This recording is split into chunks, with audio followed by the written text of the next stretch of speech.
This video is dedicated to those who have stuck around this far in the series. Wading through those many bosses all this way is about to pay off. We have a heavy hitter in our midst. Not only does he command zombies and enslave geniuses, but he also has direct contact with the big guy himself, Gygus.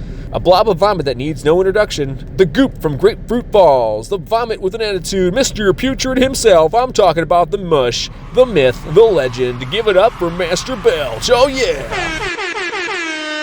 Before we get into the meat and potatoes of just who this powerhouse is, let's get from last episode to the big man's dungeon or factory, however you want to refer to it. At the end of Mini Barf episode, we emerged from the catacombs beneath Threed and were once again greeted by sunlight, but it was an unfamiliar place. Known as the Grapefruit Falls area, we are tasked to head north blindly. There we encounter some fairly horrible beasts. Armored frog, farm zombies, red antoids, black antoids, and plain crocodiles. Personally, I try to avoid each and every enemy here. For one, you may still be licking your wounds from the catacombs, but also the enemies are not anything to bat an eye at. They're tough cookie. Do your best to despawn enemies, but be careful. It's easy for another group of enemies to pop up when you're trying the trick. For reference, your halfway point is when you find a present. It contains a bomb, which will come in great handy later. Once you've reached the cave, head in immediately. No use to explore north yet. Travel through the cave and arrive at some of the best characters in the game. When I first arrived here as a kid, in the pre-internet world, I had no idea what to expect. I had never seen a Mr. Saturn before, and the music was so far removed from the rest of the soundtrack that I felt as though I was being pulled into an entirely different game. I made a video before explaining the entire story of the Mr. Saturn, which I will of course link to, but for now, all you need to know is that they are kind, simple folk, and are also incredibly intelligent. You learn from them that some of their people have gone missing and are being enslaved nearby. An evil force is exploiting their smarts. They were forced to construct a factory of evil nearby, but one Mr. Saturn reveals a built-in fail-safe password of sorts that enables you to entry without force. All you need to do is check the door behind Grapefruit Falls and wait for 3 minutes. A very clever game mechanic in my opinion. But before you do that, however, let's make sure we have a pretty good idea of what the Saturn Valley can offer. There are 4 presents/garbage cans around town. 3 are in the cave that are dead center and ground level. You'll find a protractor, which you can sell, sudden guts pills, which is great in a battle, and a broken spray gun, which Jeff can hang on to. There is also a present at the top of the ladder to the right of the garbage can cave. There are 3 visible huts in town. A yellow one in the ground, which is where the town leader lives. He revives your party if they're passed out, and heals any issues that you may have contracted during battle. The second house is a pink one in the ground level. It's a hotel and save spot. The third and final house is a pink one perched on the hill. There you will find a shop. You'll actually use this shop for the rest of the game. It has secret herbs, which heal your remedies and even bring back a fallen ally, if it works, that is. Heal up and stay the night.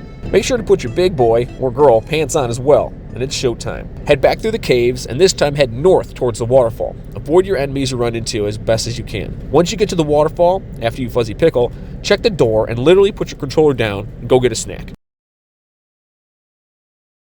That's it, you're in. Now you can see just how advanced this quote-unquote dungeon is.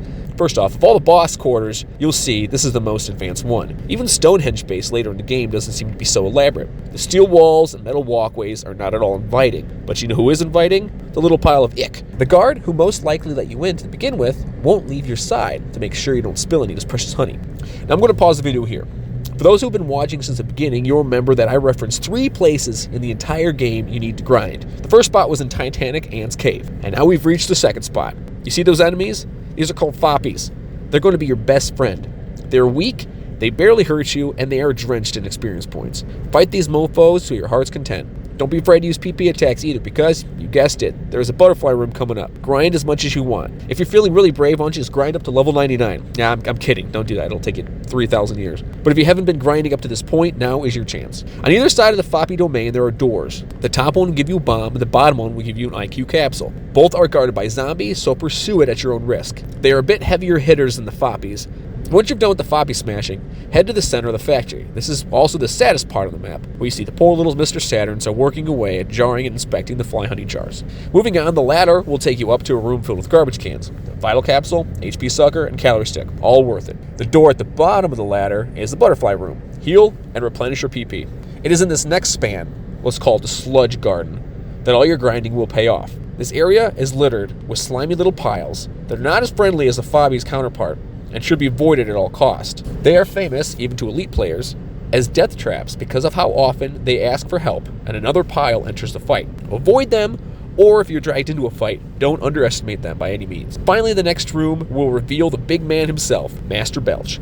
Now, aside from being the poster child of the game, and the first track of the original soundtrack, He was also hugely behind the game marketing back in the 90s. The player's guide featured Scratch and Sniff Snickers with the tagline, "This game stinks." For some reason, they thought it would be a good way to sell games back then. That might have been riding the coattails of the Garbage Pail Kids, now that I think about it. Who knows?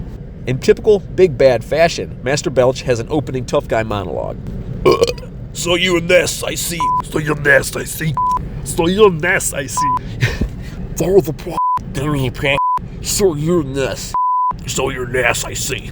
There's a prophecy that a boy will destroy Master Gygas. You make me laugh so hard.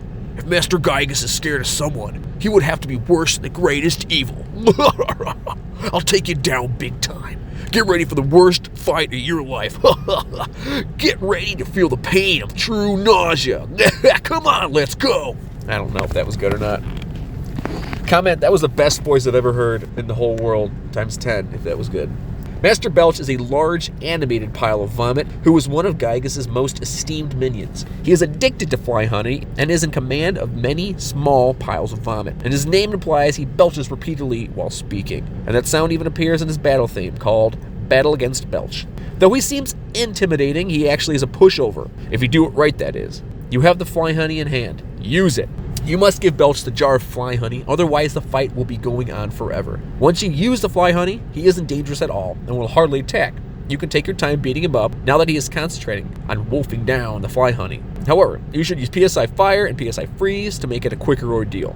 It's really crazy how he talks so much game, and as soon as you give him the fly honey, he just becomes a mush. But say you are a masochist and want to spend all day in battle. Belch's moveset includes Burp and Blow Nausea Breath, which hurts one party, makes them nauseous. Call for Help, which may summon slimy little piles to the battle. Start a Continuous Attack, which deals multiple hits of damage to one party member. And he edges closer, which does no damage. There's actually a way to defeat Master Belch without fly honey, though you must have luck to do so. Generally, at the beginning of every run-in, he'll blow his nauseating breath at you. If you use PK Flash and make him feel strange, and then he blows his breath and makes himself feel nauseous, that's the way to do it. Because the main reason why you usually use fly honey is that before you use it, any attack on him, he will auto-heal himself. That doesn't apply to status ailments. See what I'm saying? You make himself nauseous, he hurts himself, yada yada yada. If you manage to deal 650 in damage to him via nauseousness, then he'll go down, and only then. Once defeated, he'll have another dialogue. He'll tell you that Gygas managed to get the Manny Manny statue in Forside, and it's going to ruin the city. It's essentially you may have defeated me, but you'll stand no chance against the next guy speech. You'll do fine. Now, Belch appears to vaporize like all other enemies in the past, but he does appear later in the game in an advanced, not so distracted by honey form. So we haven't seen the last of Belch. Entering the doorway behind him will lead to Milky Well, another sanctuary spot, and eventually back through to a new portion of Saturn Valley. You did it! You've defeated one of the highest ranking baddies so far, and hopefully have a jump on levels from the Foppies. Before I go, I'll leave you with a couple trivia. Belch's name is onomatopoeia for burping. His Japanese name, Gapu, is also a Japanese onomatopoeia for burping. The concept art for Master Belch shows him originally intending to have arms. Not very exciting trivia, but trivia nonetheless. And there you have it. The mush is now mushed, the puke is in the past, the burp has all but drifted out the window. Next time we have a 5-part boss, but we'll make it look like a walk in the sludge. See you next time for the 5 Guardian Diggers. Thanks so much for watching through the end. I'm so happy to see all you guys enjoying and engaging me through the comments. Keep it up. If you want to watch more of the boss fights, click the playlist on the left. And if you want to watch other Earthbound videos that I've made, click on the video on the right. And as always, later days.